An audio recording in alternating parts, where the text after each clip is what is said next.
La tension monte dans les régions ostréicoles. Est-ce que les naissins d'huîtres vont encore une fois mourir en masse comme en 2008 et 2009? C'est fin avril en Méditerranée qu'apparaissent les premières mortalités. Puis le phénomène s'étend à tous les bassins atlantiques. Parfois, en moins de 48 heures, de 80 à 100% des naissins meurent. Pour la profession, c'est une véritable catastrophe. Comme l'huître met 3 ans à pousser, ce sont les récoltes à partir de 2011 qui sont menacées. Ostréicultrice à l'île de Ré, Sophie Sury explique comment on récolte naturellement l'huître. L'huître, elle rentre en lait à peu près au niveau du printemps, au moment du printemps, quand les températures remontent. Donc en lait, ça veut dire qu'elle prépare sa reproduction. En été, quand il y a soit des coups d'orage ou quand il y a des gros coups de chaud, elle crache sa laitance. Et donc ça se fait en mer, elle fait sa petite mixture en mer, donc il y a des huîtres mâles, des huîtres femelles, ça crache à l'étang, ça crache les œufs, ça se retrouve dans l'eau et ça forme des larves. Et la larve, elle va dériver pendant à peu près 18 jours, et au bout de 18 jours, elle va venir se fixer sur des supports.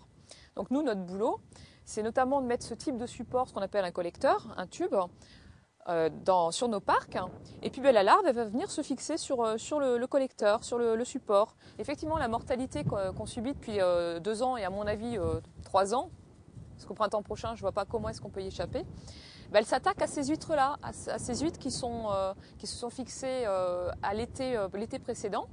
Donc quand le naissin a à peu près 9 mois. D'après l'Ifremer, c'est plurifactoriel. Donc c'est le réchauffement de l'eau, c'est une qualité de l'eau en termes de produits phytosanitaires qui n'est pas extraordinaire, c'est un herpès virus, c'est des bactéries, mais voilà, c'est beaucoup de choses. Donc ils n'arrivent pas à nous dire clairement, c'est ça. Tenante d'une ostréiculture traditionnelle, Sophie Sury refuse les naissins d'écloserie et les huîtres triploïdes, dont le patrimoine génétique a été modifié pour pousser plus vite. Son syndicat de l'ostréiculture traditionnelle s'en tient au prélèvement naturel de naissins. Nous, on fonctionne en naissin naturel, donc on n'achète aucun produit d'écloserie. Une huître naturelle, c'est de la diploïde, c'est 2 paires de chromosomes. On peut trouver de la diploïde en écloserie et on trouve également de la triploïde, c'est-à-dire une huître dont on manipule les chromosomes pour la rendre stérile.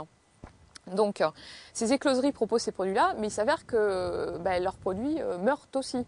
Et notamment, d'après les chiffres, pas de l'Ifremer, mais d'un centre qui s'appelle le CREA, qui fait des études sur tout ce qui est aquaculture, l'an dernier, les chiffres concernant la triploïde étaient triplés par rapport aux chiffres de mortalité de la diploïde naturelle. Il y a un plan qui est en ce moment dans les tuyaux du Comité national de la conchiculture, qui est de réensemencer le milieu avec 3 milliards de naissins de triploïdes. Or, il s'avère que l'Ifremer ne nous assure pas que ce naissin-là ne va pas crever.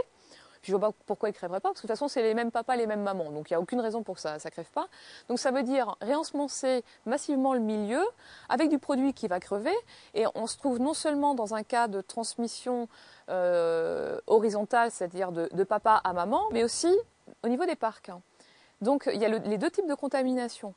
Donc ça veut dire que ces huîtres-là, on les met massivement dans le milieu, elles vont crever, mais elles risquent de contaminer les huîtres naturelles qui seront à côté.